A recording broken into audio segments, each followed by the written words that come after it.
Stardrive is almost a nostalgia game for me.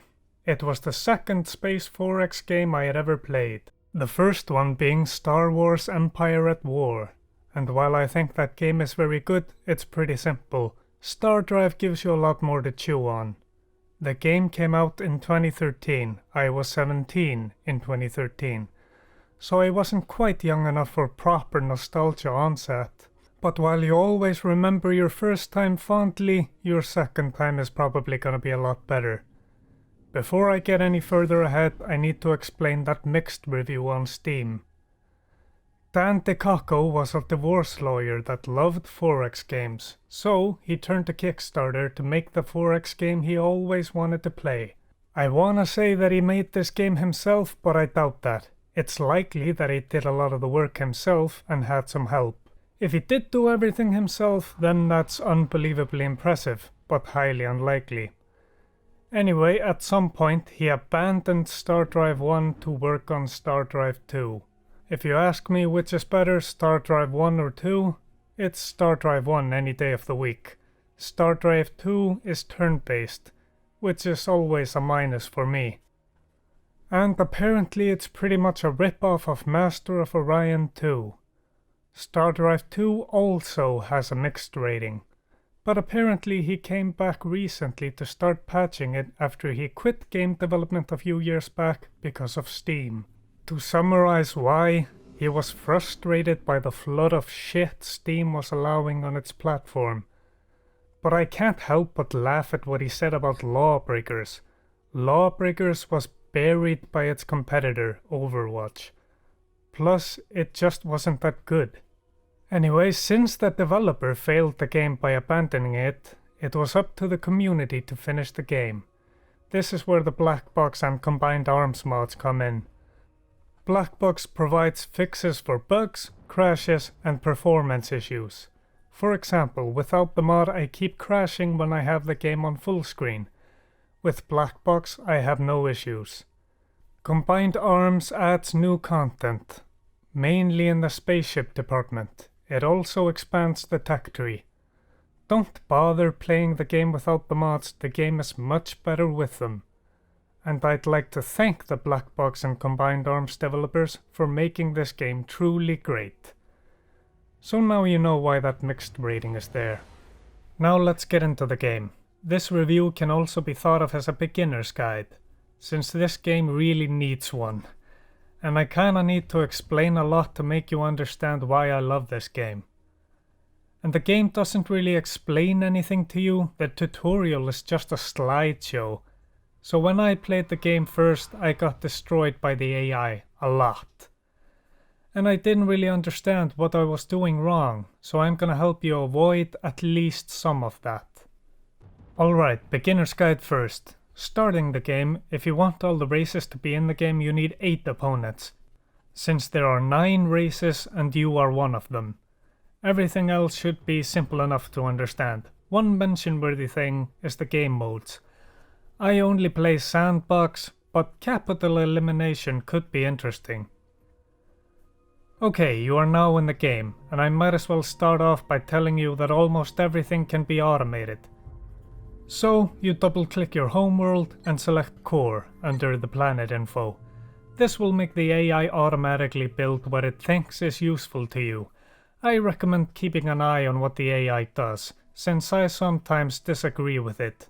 There are also 4 ticks you can select. I only use Governor will not scrap buildings and Auto-build garrison. You should probably automate the taxes. That way you don't have to think about them, and the AI will at least keep you from bankruptcy. But the reason I selected Core World for our home world is because of the balance between fertility and richness. Fertility is for food and richness for production. If it's higher in fertility, I make it an agricultural world. If it's richness, industrial or military. I think research and trade hub if the planet is very low in both richness and fertility. But I've rarely used these since I do a lot manually. Next step is clicking the smallest ship you have, going into its little ship menu and selecting Auto Explore, because knowledge is power. And it might make you the first to find a really good planet, and the first to colonize it. You can auto-colonize, but I recommend you don't do that, since you will piss off the other races if you colonize a planet they call dibs on. But I've had a race called dibs on a planet in my home system, so fuck 'em I guess. So instead colonize every planet you can in your home system so the other races can't. And then colonize other planets that look good outside your system. Even if a planet doesn't look very good and has no habitable land, I recommend taking it anyway as either a bargaining chip in diplomacy or to keep for later when you can use biospheres as artificial habitability. Or terraform it even later. Research. Knowledge is power, so you need better tech. In the colony section, get industrial, then scientific, then farming, then economic. Go down to socio-engineering and get military outpost. You need that to make ground troops on planets that aren't your homeworld. Down to logistics, get subspace projectors. I'll explain what that is in a bit. Down to starship stuff and get fighter hulls so you can make some defensive ships. Your ships need weapons, so head to ballistics and get some weapon tech. If you don't have the weapon tech for the default ships, then you can't build them. Picking up plasma vectoring and ionic weaponry in physics isn't such a bad idea either. You're probably gonna need to go to defense and get armor theory, plasteel and electro armor. And then in guided weapons, missile theory. This is the last tech I'm gonna spoon feed you. The rest you should figure out by yourself. I'm just here to get you started. At this point you can unpause the game until you have at least one colonized planet.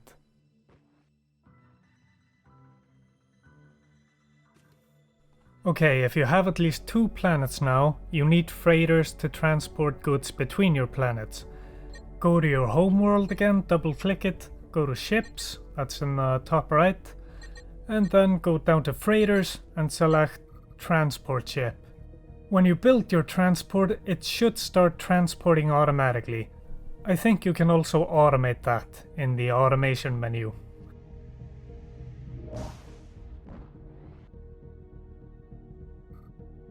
Subspace projectors. Think of them as a speed boost. In that little menu next to the minimap is a pair of hammers. Click that and start making subspace projectors to speed up your transporting, or your fleets if you're feeling like doing a little war.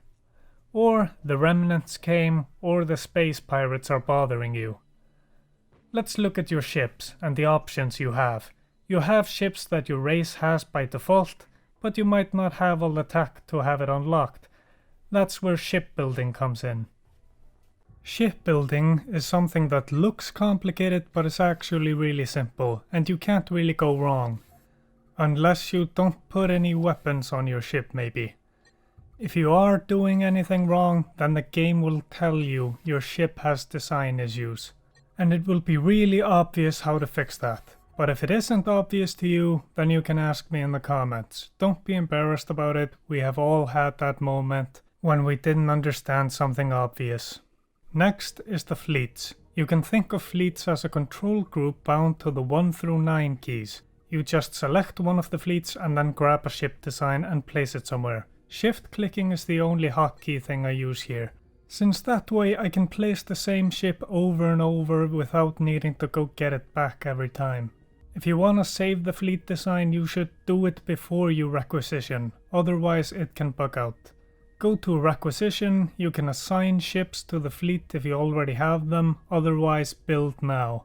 Build now will make the AI build the ships where they think it's best. You should probably keep an eye on that, since often I disagree with where the ship is being built. And the main remedy for that which I've found is going into my Empire menu and finding where they are being built and cancelling them all, and then building them again in the fleet menu and hope they get distributed better. If you have a better way, then please let me know. It probably has something to do with what you assigned your planets to be. Maybe the AI doesn't want to build ships on a planet that exports their production.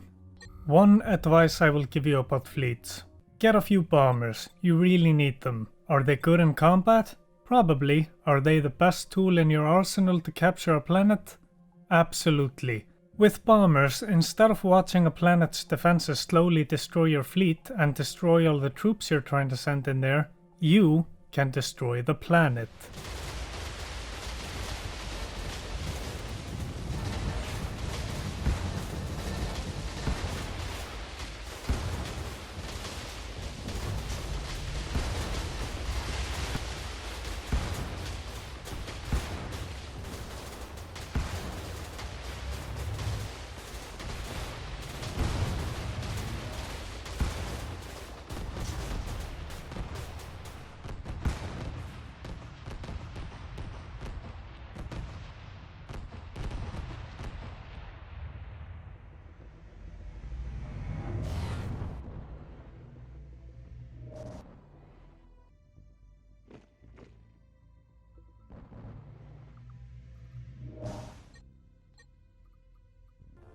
Next is the most charming part of the game, and probably the most important: diplomacy. The races are as follows. Humans, you know what humans are. Hyper-aggressive space wolves, Japanese space bears, a race of owls being mind-controlled by Wheatley from Portal 2, religious zealot Cthulhu people, logic-based robotic bug people, peace-loving plant people, deceptive space waifus, and the race that comes with blackbox and combined arms, the Dauntless Corporation, a hardcore and ruthless space corporation that really reminds me of Warhammer somehow. There are 3 stats in diplomacy: trust, anger, and fear. If you do things another race likes, they will trust you more, like respecting their planet dibs and giving them gifts. Anger: if you take a planet they had dibs on, they will get angry, or you refuse when they demand something of you. These are just 2 examples. There are more ways to piss off a race, and there are more ways to raise trust. Fear, as far as I know, is based on how strong your military is. If your military is stronger than theirs, they will be scared. In the diplomatic overview screen, you can see your rankings for economic, scientific, and military strength, as well as an intelligence report. If you want a detailed intelligence report on other races, you are going to need to spy on them. But first, let's talk about discuss and negotiate. In the discussion menu, you can learn a little about the race and propose a federation, which will make them join your empire. There is also let's discuss another empire. There you can find their opinion on another race, and you can ask them to declare a war on the other race. This probably won't work unless you are allies. In the negotiate menu you have the standard stuff: non-aggression pact, trade treaty, and open borders. Once you have all of those, you can enter an alliance with them. You can also trade technology, colonies, and artifacts. Artifacts are items you can find on planets that will give you an empire-wide boost. I mainly use trade technology to give myself a scientific head start, but you should make sure you don't give them too much technology, and you probably shouldn't give technology that is gonna boost their research capability. Alliances are a great way to make sure you don't lose the game. You can also set the tone of negotiations with pleading, respectful, and threatening. I rarely use these. I used pleading once when my technology trade was just a little in my favor, and it worked. So let's look at espionage. In the overview screen you will see shields beneath each race. The number next to the shield represents how hard it will be to take covert actions against them. You can lower this number by assassinating their agents. Now, for the other actions you can take. It's pretty obvious what each option does. Infiltrate will get you an inside man in that empire. That way you can get that intelligence report. And you can see what's happening around the planet the agent is on. I have won wars on the back of Espionage, mainly sabotage and inside rebels. Sabotage will make production weaker on a random planet in the enemy empire. I think it actually completely disables production for a period of time, which is really good in a war. That way they won't make ships as fast. Inside rebels is also really good. I have lost planets because of rebels. And having to deal with rebels and an enemy empire is a real shit situation to be in. You have to be careful with espionage though. Spying on everyone is a quick way to make everyone hate you. You need to be the space police, because there are 3 neutral races: pirates, draugar, and the remnants. For the draugar and pirates, they offer you a protection money deal. But the deal should be interpreted as pay me and I will leave you alone. You can keep paying them off, but at some point it's just not worth it. When you don't pay them off, they will start hijacking your transport ships. Maybe they will show up to one of your systems and tell you to, quote, square up, unquote. They will make some bases and you should destroy them. You have to find them on the minimap. I've never really struggled with finding them. They often just appeared on the minimap.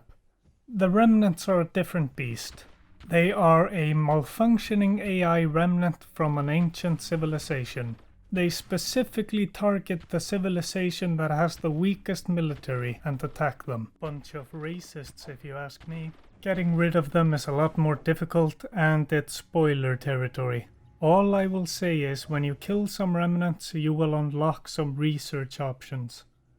Okay, I think I've covered everything at this point. There are maybe a few items that I didn't cover, but I think I've given you the tools to figure it out faster. And get right to the fun. Just take a good look at the menus next to the minimap. There's useful stuff there and pretty easy to figure out. If you still have questions or you think I was wrong about something, then feel free to ask me in the comments. However, if your question is something along the lines of why are you gay or why are you autistic, then the answers are because of BTS Jimin and I'm vaccinated. Thank you for watching my YouTube guide.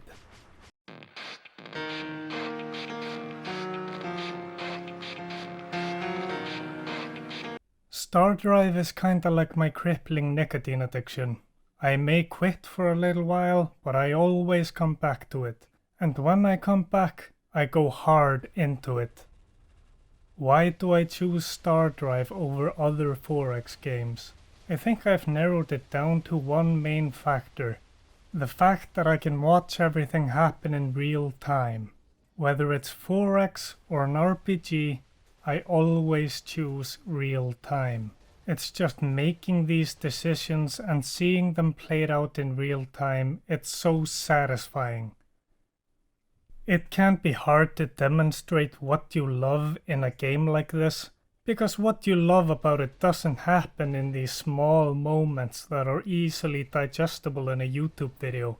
A good moment you loved in a game might happen over the span of 4 hours in a war, when you were really struggling, and then you make 20 minutes worth of decisions in espionage, diplomacy, infrastructure, remaking your fleets, and then that turns the whole war around. It's kinda hard to compress that into something you can watch easily, but I can tell you about it and hope that's enough. There isn't some one thing here that's putting this game in a high rating for me. It's everything, it's the whole soup. Every ingredient matters. Take one out and the soup isn't nearly as good anymore. Everything just adds up so well together to really make you feel like you're running an empire. And having it in real time just seals the deal. But this game certainly isn't perfect. There is more work to be done in the bug department. Luckily, I haven't really noticed anything apart from the audio issues. And as far as I know, the blackbox guys are still working on the mod and fixing the game. So, the audio issues. In the game, for example, the audio loop in Diplomacy will sometimes break and will start replaying at the 1-second interval and then completely stop. There is also the victory screen. I will lower the volume on this thing for you, but you should still, at least lower the volume on the video a little. And maybe take your earbuds out and just have them in front of your ears. 5, 4, 3, 2, 1, brace.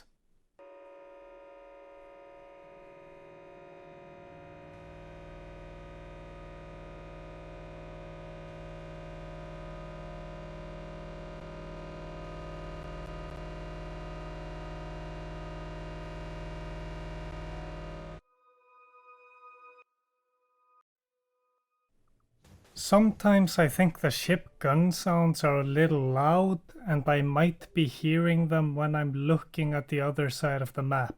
Maybe that's intended, maybe it's not, but I'm kind of fine with it. But I think I've had them bug out sometimes, I'm not sure. Maybe it's the sheer volume of ships in the endgame. All those ships firing at once, I can imagine it being a little overwhelming.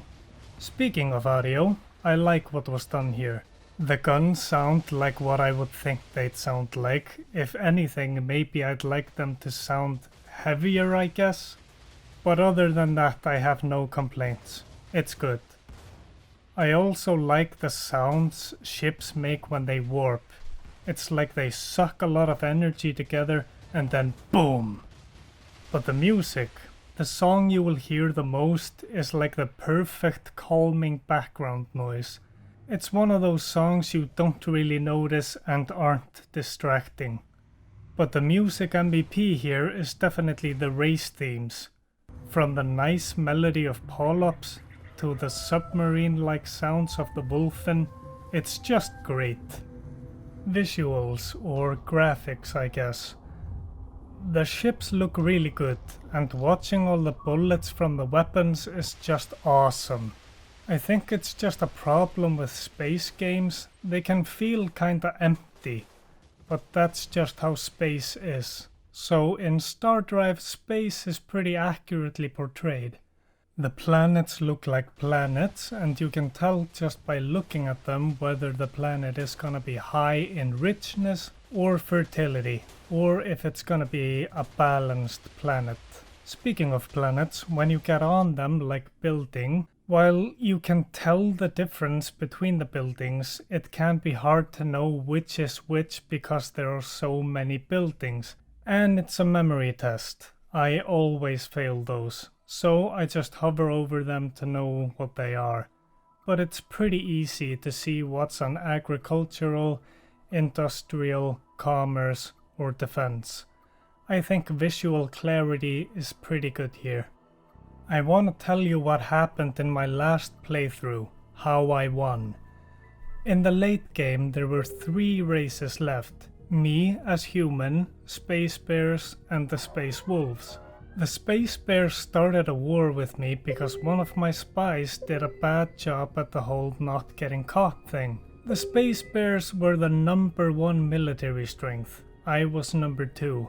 Obviously things aren't looking so hot for me. But actually, a decision I had made very early in the game impacted this war greatly. In the early game I realized I was very close to the Wolfen, like location-wise, territory-wise. So, for me, there were 2 goals I could go with. 1, I could ally with them and then I would have an ally close by that would maybe help defend me. Or 2, go to war with them and try to take over their territory. I decided to go with 1.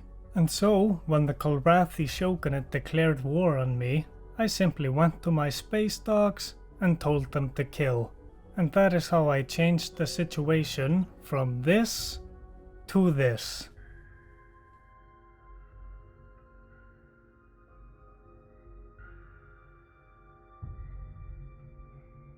And this is what's so cool about this game, or I guess 4X games in general. You plant the seeds for something very early in the game, and then finally in the late game you get something amazing out of it. Alright, final verdict on the game. It's a really good 4X experience, but you need the mods. Dan Dick Cocko, sorry I had to, should definitely come back to fix the issues with the game. But maybe not, the modders are doing a fine job without him. This game can feel a little raw. There's not really any of the AAA fluff here. Like in Civ 6 where all the characters are really animated and you have the Sean Bean doing the voiceover. There is no voiceover in this game, period. While it is really nice to have and adds a lot, it isn't necessary. When the question is the game fun? Does that fluff matter? A little bit maybe, but gameplay mechanics matter much more, and I think the gameplay mechanics here are pretty solid. There is some room for improvement, sure. Maybe some clarity on what technologies you need to unlock to be able to build your default race ships, and that should be communicated in-game. There's a reason I have about 130 hours in this game on Steam. By the way, that's not how long I have actually played the game, I've played it longer. Let's just say that my original copy came from the Nordic sea trade route. If you want to get the game, I recommend wishlisting it and waiting for a sale. I'd recommend that with any game really. But when the game is $30, I feel like at least $5 of that should be going to the modders, since they are fixing the bugs that Dan left. But if sales kick up for Stardrive, maybe he'll come back to it. Maybe he'll come back when he's done with Stardrive 2. If you buy the game on Steam, then $9 go to Steam, that's 30% of 30, and then at maximum $21 go to Dan. I don't want to seem like I'm hating on Dan too much. He made a pretty good game. And you know what? I think that's worth the $30. And my biggest hope is that Dan recognizes the work of the blackbox modders and decides to work with them to continue improving this game. I think the game really deserves it. So, it took me quite a while to make this video. It should have taken about a week, maybe a week and a half, but my studies this month have kept me extremely busy. And on top of that, I got the Pfizer vaccine, and I got pretty sick from that for like 2 days. So that put me a little behind on the studies, which also meant less time for videos. That's about to clear up next week though. I just have my physics exam, and then I'm done for the summer, I think. God, I hope so. I need a damn break. More videos soon, and they should be more frequent. Subscribe if you like this. I don't think I will do more of this beginner's guide stuff, but you never know. If you want to see more of what this channel is about, I recommend the Project Zomboid video. Okay, I'm gonna go take a very long and very overdue nap. Bye.